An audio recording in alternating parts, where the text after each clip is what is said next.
Olá pessoal, vamos dar prosseguimento às nossas aulas. Nessa aula nós iremos abordar associação de resistores e também instrumentos de medida. Eu dei preferência por iniciar falando sobre instrumentos de medida porque é uma parte mais teórica e facilita a compreensão de situações mais à frente. Então vamos dar início. Os dois primeiros instrumentos de medida que eu já trouxe anotados aqui para vocês é o amperímetro e o galvanômetro.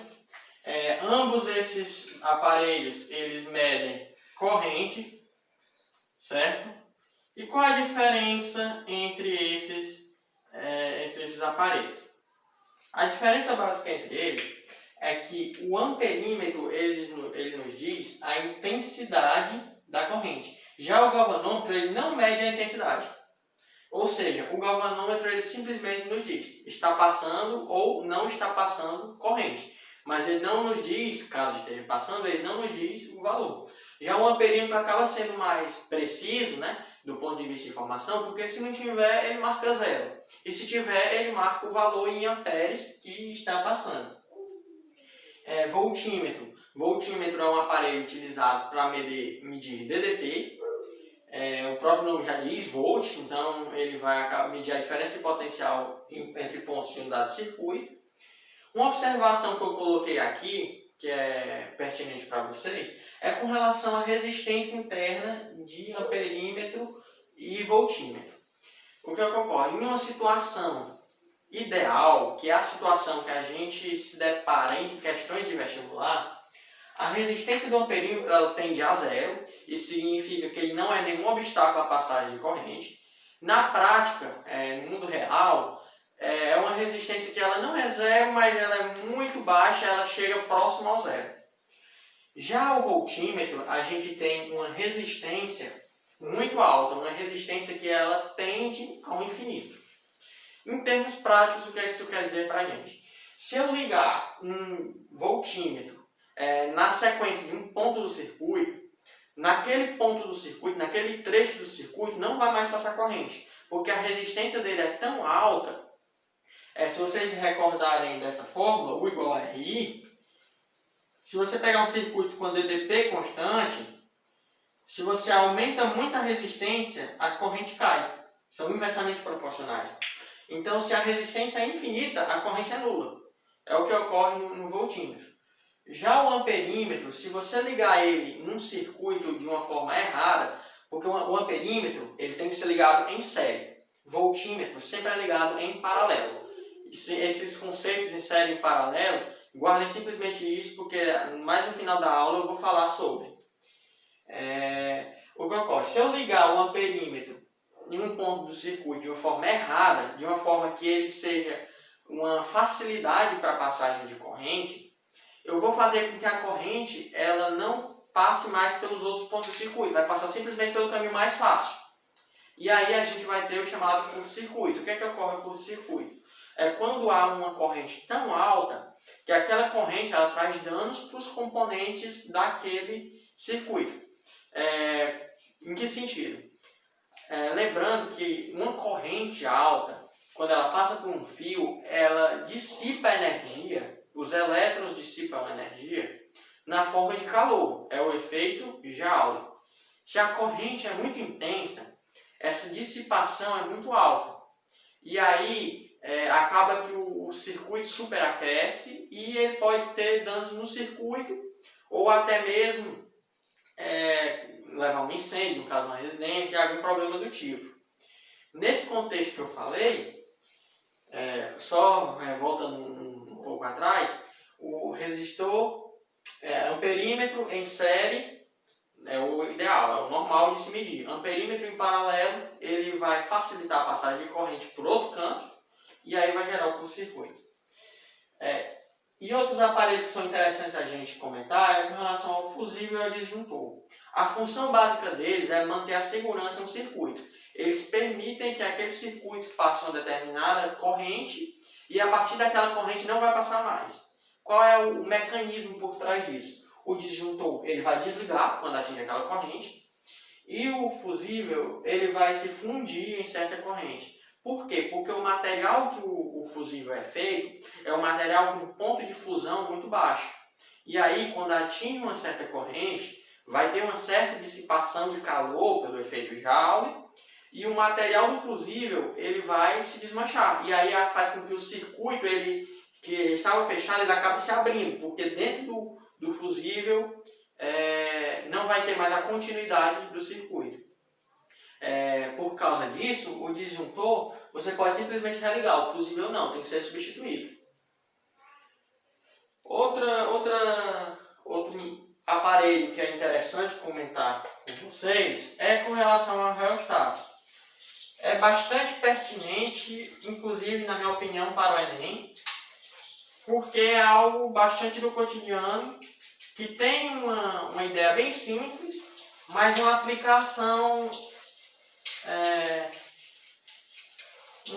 bem grande. Vou dar um destaque aqui maior, que eu considero mais importante, reostato.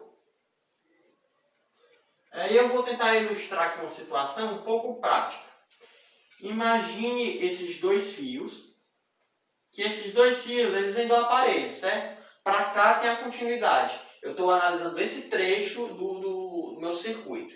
Eles vêm da DDP. Aqui eu vou ter um botão, que esse botão eu vou ter um fio por dentro dele, e esse fio ele vem até aqui.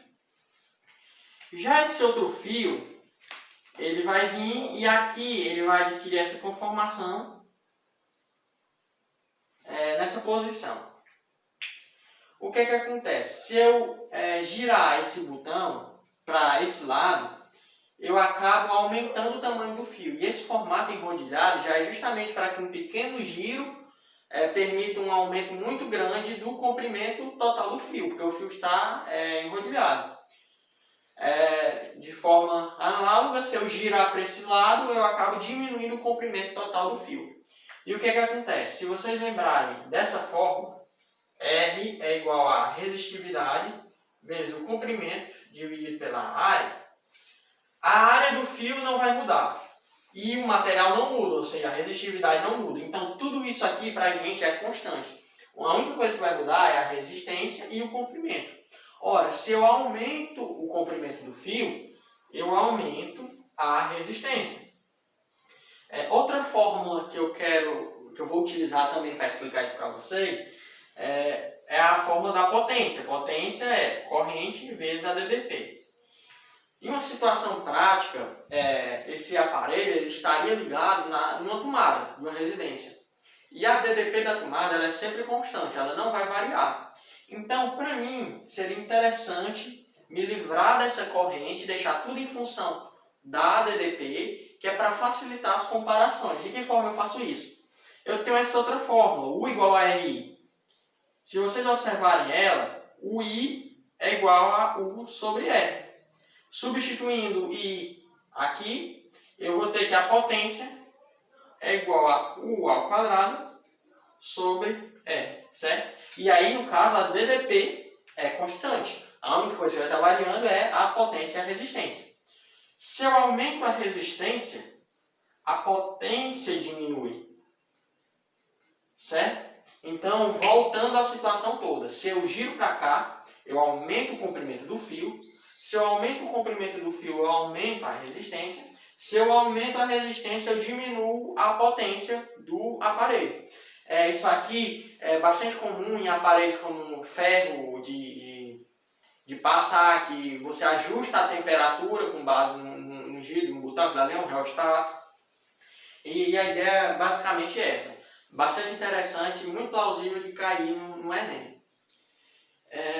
Outra coisa que eu queria comentar com vocês é uma aplicação de alguns desses aparelhos usados para medir, no caso, para medir corrente, que é numa situação que é chamada a ponte de Wheatstone.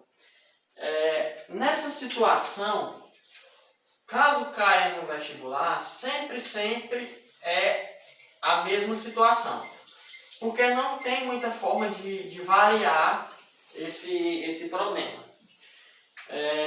Vou fazer uma ilustração aqui para representar essa ponte. Eu vou colocar aqui ponte de Wheatstone.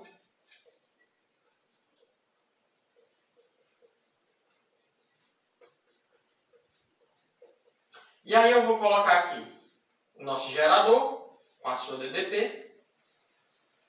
E aqui em cima eu vou ter mais ou menos essa conformação. E aí eu vou ter 4 resistores. R1, R2, R3 e R4.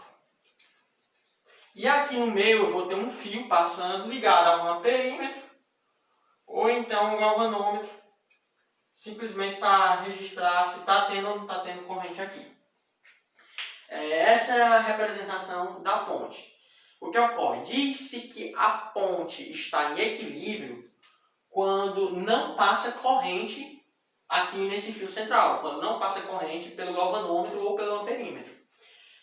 Isso vai ocorrer quando o produto das resistências opostas, no caso R1 vezes R3, for igual a R2 vezes R4, certo? O produto das resistências opostas tem que ser iguais. Quando isso ocorre, a ponte está em equilíbrio.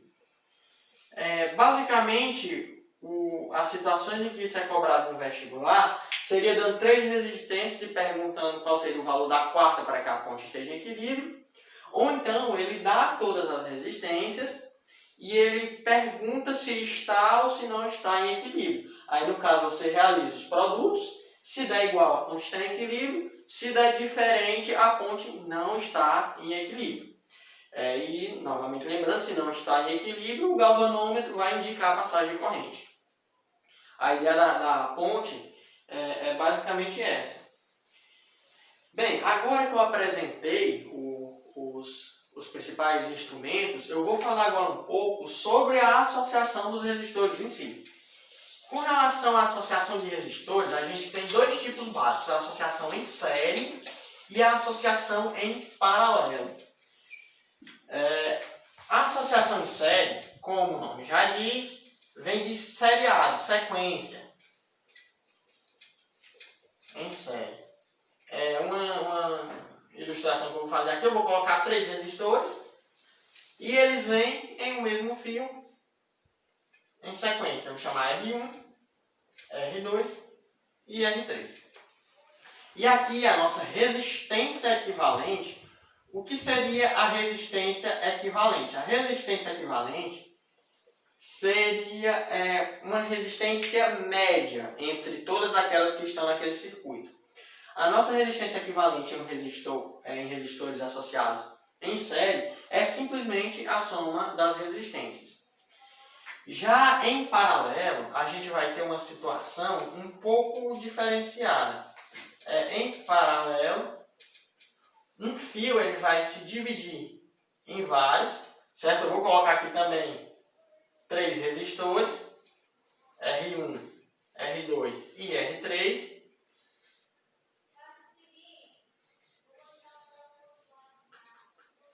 Certo?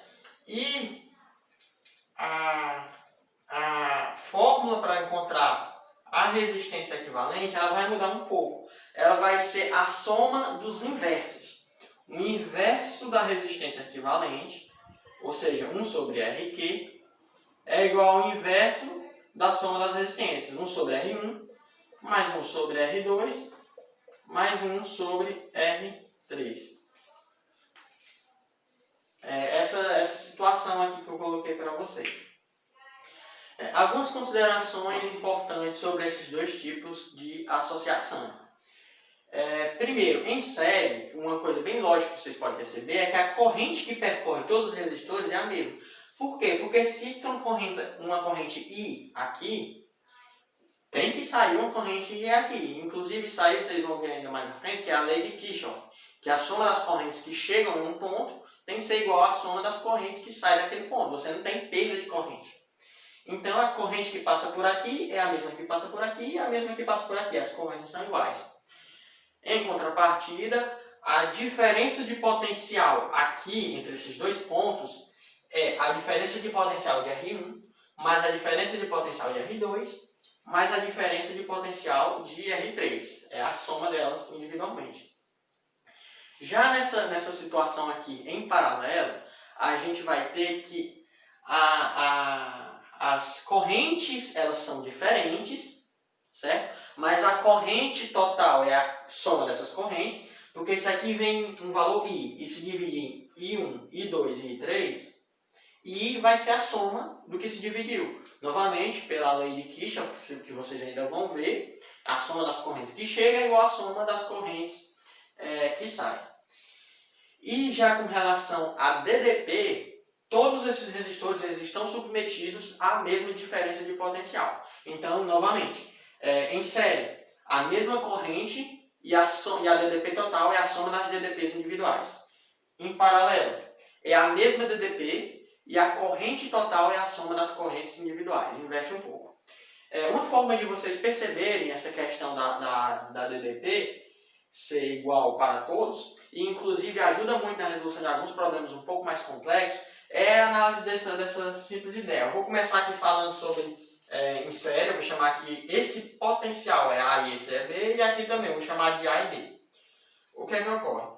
Se vocês recordarem um pouco de aulas anteriores, eu cheguei a falar, quando eu falei de resistor, que resistores promovem queda de tensão, queda de potencial elétrico. O potencial aqui é A, o potencial aqui é B, a DDP, lembrando, DDP é diferença de potencial. Potencial e diferença de potencial não é a mesma coisa, diferença de potencial é a subtração, é a diferença. Então pronto, analisando o potencial aqui como A, quando ele passa pelo resistor, ele diminui para um valor menor que A. Então o potencial ele vai mudando, certo? Se eu não encontro nenhum resistor no meu trajeto, o meu potencial não se altera. Então vamos para essa situação. Se eu digo que o potencial aqui é A, quando eu chegar nesse ponto de divisão, em 3, eu não encontrei nenhum resistor. Então o meu potencial continua sendo A. Se eu subir até aqui, antes de chegar no R1, como eu ainda não cruzei pelo R1, o meu potencial continua A. Da mesma forma, o B, se eu for até aqui, continua B. Até aqui também, porque até esse fio do meu eu também não passei por nenhuma resistência. Então o potencial aqui continua B. E aqui embaixo o potencial também continua B. Se você observar, em cada fio desses vai chegar o A de um lado e o B de outro. O A de um lado e o B de outro. Por isso a DDP entre todos eles vai ser a mesma DDP AB, que é jogada para o circuito. Diferente daqui, porque quando passa pelo resistor tem a queda de tensão e aí acaba que a tensão é diferente, a diferença de potencial, que é a subtração, também vai ser diferente. Isso aqui eu vou explorar um pouco mais à frente, que eu vou pegar uma questão para exemplificar mais isso aqui, essa ideia que eu falei. Algumas coisas que é interessante falar sobre a associação em paralelo. Primeiro, se por acaso aqui fosse simplesmente dois resistores, R1 e R2, o que é que eu poderia fazer? Eu poderia deixar isso aqui no mesmo denominador para ficar mais fácil de trabalhar, ia ficar 1 sobre resistência equivalente é igual a... Aí o denominador ia ficar R1 vezes R2. Eu poderia multiplicá-los. E aí quando eu dividir R1, R2 por R1, vai sobrar somente R2. Multiplicado por 1, R2. E quando eu dividir R1, R2 por R2, vai ficar R1. Multiplicado por 1, R1. Então aqui em cima vai ficar R1 mais R2. Perceba que aqui está o inverso. E como aqui é só uma fração, eu posso simplesmente inverter dos dois lados. E aí eu vou ter que a resistência equivalente é R1 vezes R2 por R1 mais R2. Ou simplesmente produto pela soma. Então, isso aqui é uma dica para facilitar o tempo no vestibular. Como eu sempre falo, a questão do tempo é de suma importância, porque sempre vai ter uma questão que você vai precisar de um tempo a mais. Então, se você ganha tempo em outra questão, acaba facilitando que você possa dedicar um tempo especial a uma questão um pouco mais difícil. Então, por exemplo, se eu tenho só dois resistores de 5 ohm e de 10 ohm em paralelo, eu posso realizar a fórmula 1 sobre R equivalente é igual a 1 sobre 5 mais 1 sobre 10, ou eu posso simplesmente fazer o produto pela soma. 5 vezes 10 dá 50, 5 mais 10 dá 15, 50 por 15, se você simplificar, vai dar 10 terços. 3,33333. Acaba facilitando, acaba ganhando tempo. Outra questão interessante para falar aqui também é se eu tenho vários resistores associados em paralelo, mas todos com a mesma resistência, todos com a resistência R. O que ocorre? Se eu tiver N resistores R, acaba que eu vou ter essa soma 1 sobre R, mais 1 sobre R, mais 1 sobre R, N vezes. Se vocês se recordarem na matemática, quando você tem uma soma com o mesmo denominador, você simplesmente repete o denominador e soma os numeradores. Ora, se os numeradores são 1 e eu estou somando 1 N vezes, a soma vai dar N. Então, quando eu inverter, eu vou ter que a resistência equivalente é igual a R sobre N. Então, vamos pegar um exemplo prático aqui. Essa situação aqui que eu tenho 3 resistores. Se eu digo que cada um deles, que todos são iguais, e cada um deles tem 30 ohm. Então, 30 ohm, 30 ohm, 30 ohm. Eu posso fazer 1 sobre RQ igual a 1 sobre 30, mais 1 sobre 30, mais 1 sobre 30 e resolver. Ou simplesmente eu posso ver que são 3 e dividir. 30 por 3, 10. Então, a resistência equivalente é 10. Novamente, eu ressalto. Isso ajuda a ganhar tempo na hora do vestibular, que é algo muito importante para que você possa se dar bem nas questões mais difíceis. E pronto, outra coisa interessante a falar aqui é, como eu tinha dito anteriormente sobre curto-circuito e com relação ao amperímetro, né? Se eu ligar um fio daqui para cá, esse fio ele não tem nenhuma resistência.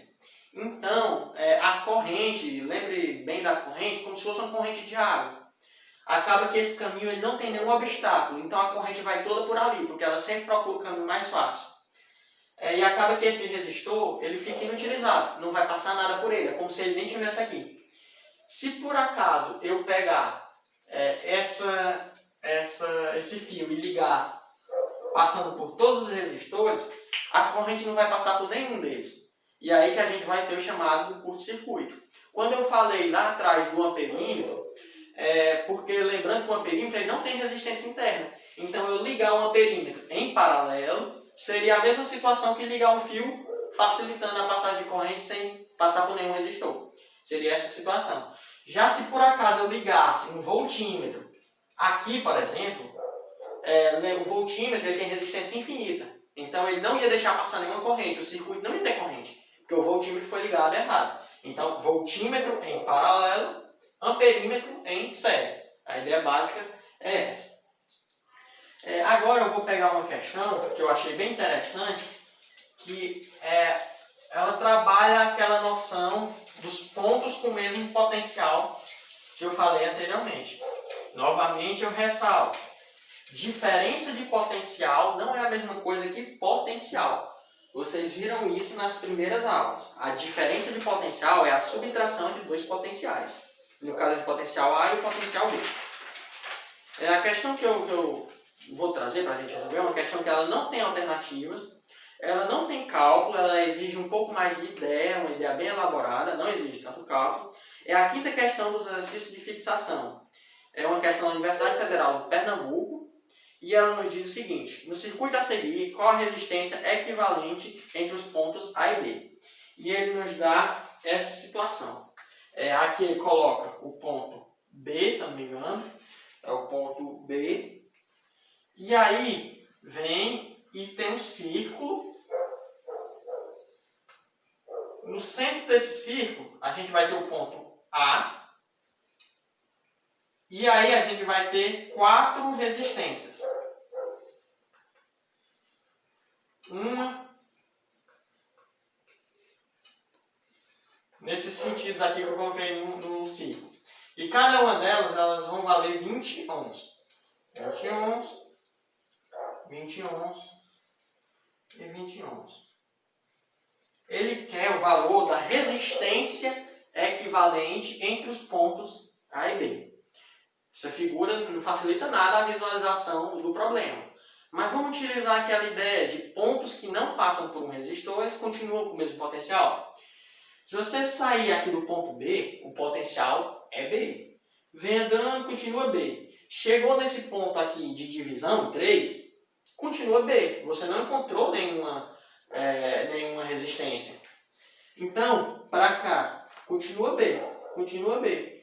Chegou aqui, é B ainda. Eu vou até colocar aqui para facilitar a visualização. Continua B. Da mesma forma, se eu vim para cá, B. E se eu vim para cá, B também. Se vocês observarem, até eu chegar antes do resistor, ainda é B. Quando eu cruzar o resistor, já não é mais B. Agora, se você analisar saindo do A, você tem que vai ser A até antes do resistor. E depois que cruzar do resistor, já não vai ser A. Vai ter a queda de tensão, como eu falei. Se vocês analisarem isso aqui que eu coloquei, todos os resistores eles estão entre a mesma DDP. AB, AB, AB e AB.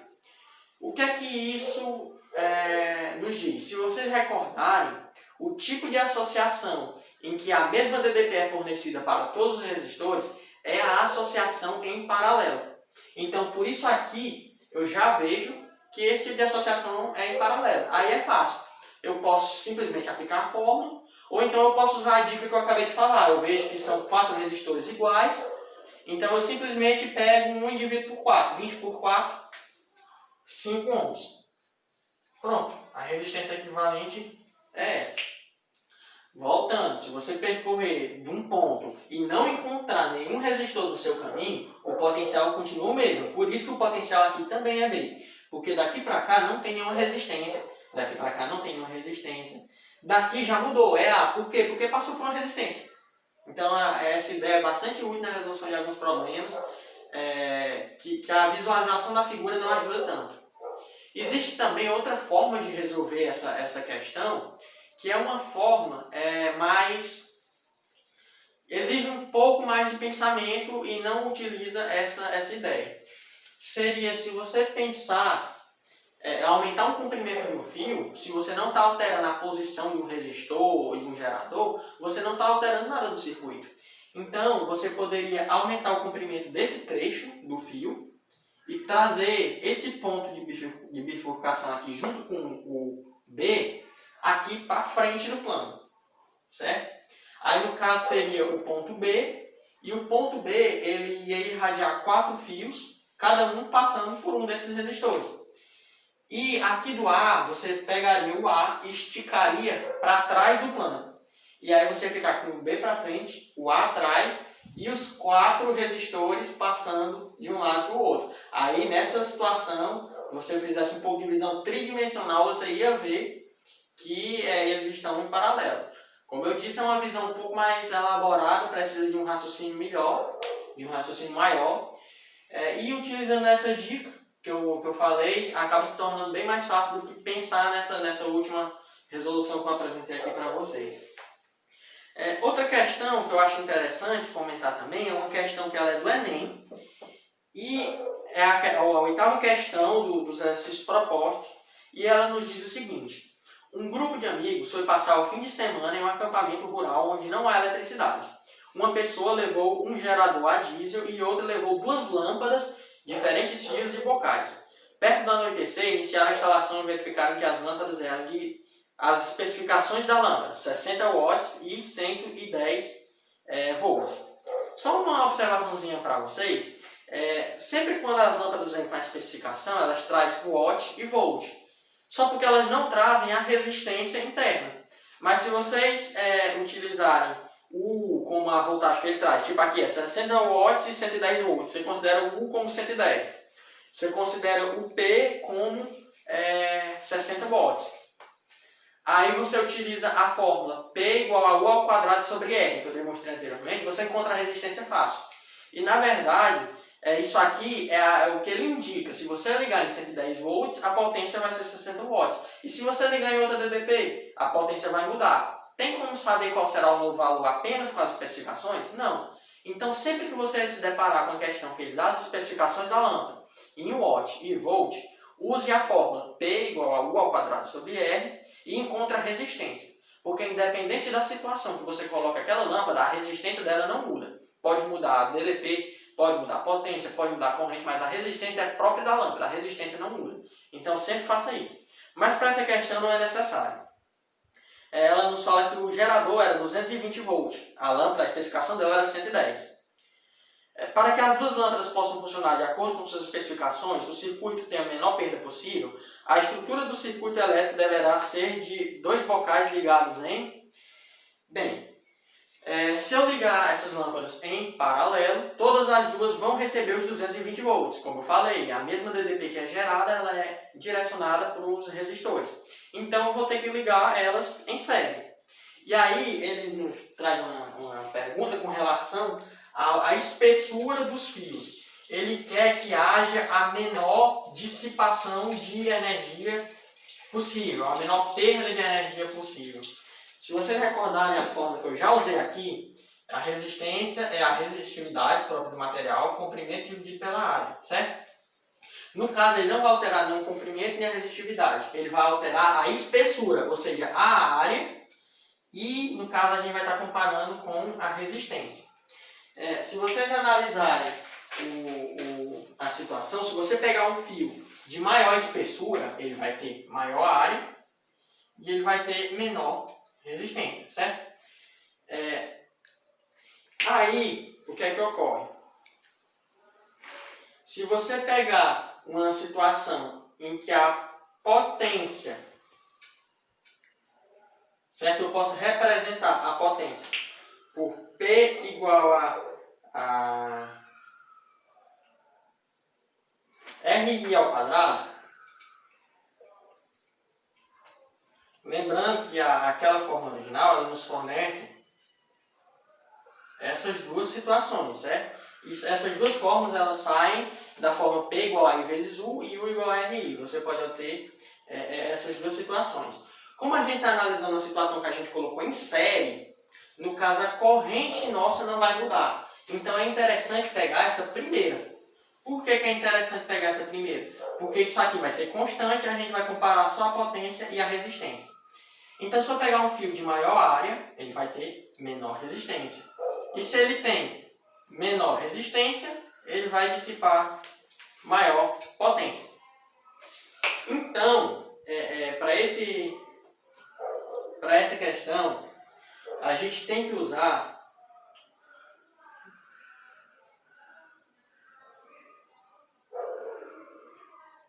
aliás, perdão pessoal, eu me confundi. Aqui que é inversamente proporcional, aqui que se eu baixasse a resistência, aumentaria a potência. Aqui, caso eu baixe a resistência, eu baixo a potência, aqui é diretamente proporcional. Perdão. Ou seja, recapitulando tudo, já que eu me perdi aqui um pouco, vamos recapitular. Se eu aumento a espessura do fio, eu aumento a área e, consequentemente, eu reduzo a resistência. Nessa situação, a gente ligou as lâmpadas em série. Por que essa fórmula de cima é perfeita para analisar essa situação? Porque em série a corrente é a mesma. Então, acaba que eu me livro da corrente e posso comparar só o que sobra, só os outros dois. Se eu baixo a resistência, a potência diretamente proporcional baixa. Isso aqui é a potência dissipada. Ou seja, o fio vai reduzir a dissipação de potência. E acaba sendo a instalação mais econômica. Por quê? Porque o que